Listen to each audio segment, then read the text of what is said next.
Water flexing, for the uninitiated or blissfully offline, is not a new Olympic event or a dance move.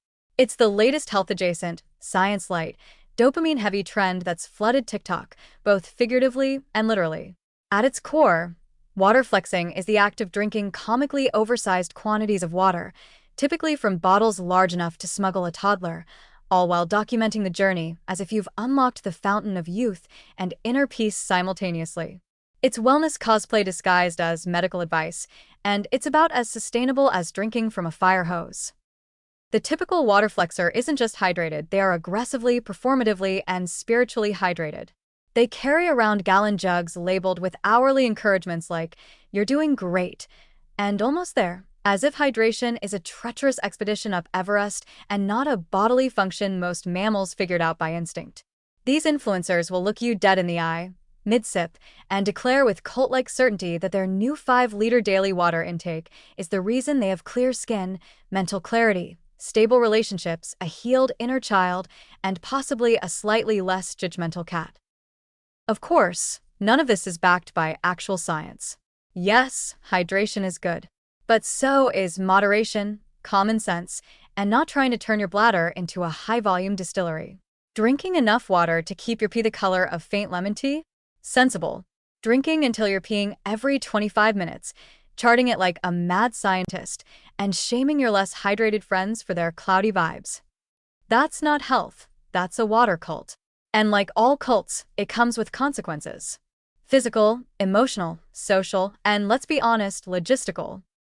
Let's talk about the dark side of this crystal-clear obsession. First, there's the non-stop urination. These water warriors may have flawless skin, but only because they're never more than 6 feet away from a toilet.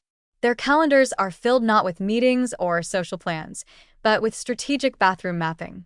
A simple walk in the park becomes a high-stakes game of bladder chicken. Long drives are out. Movies are a gamble. Flights become an exercise in seat selection, aisle mastery, and silent desperation. Then there's the psychological toll. Water flexers develop a deep, almost existential anxiety over dehydration. Miss 1 hour on their water jug, and it's as if the body is about to implode.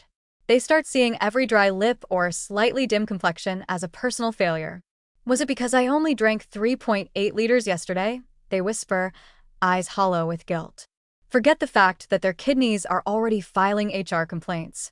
This is about aesthetic moisture, not internal balance. And of course, there's the social cost.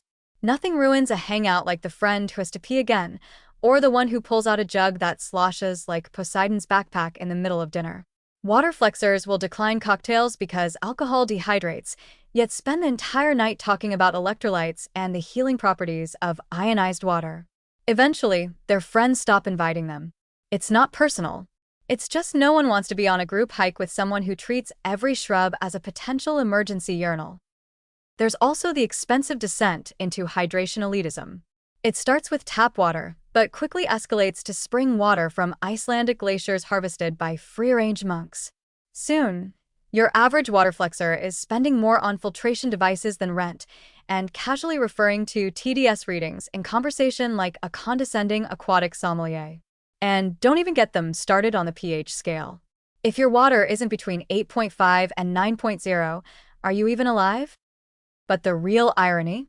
Overhydration is a thing. It's called hyponatremia, and yes, you can drink so much water that you actually dilute your blood sodium levels to dangerously low levels. Symptoms include confusion, headaches, vomiting, and wait for it, death. That's right. In the quest for ultra-hydration, you could quite literally water yourself to death. It's nature's way of saying, you took it too far, champ.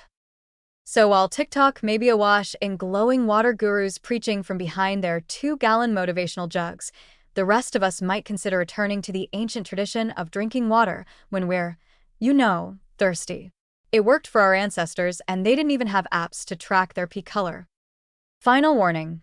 Water flexing may cause severe loss of spontaneity, chronic proximity to toilets, conversations no one asked for about the superiority of reverse osmosis, and irreparable damage to your dignity when you show up to a first date with a water bottle the size of a scuba tank.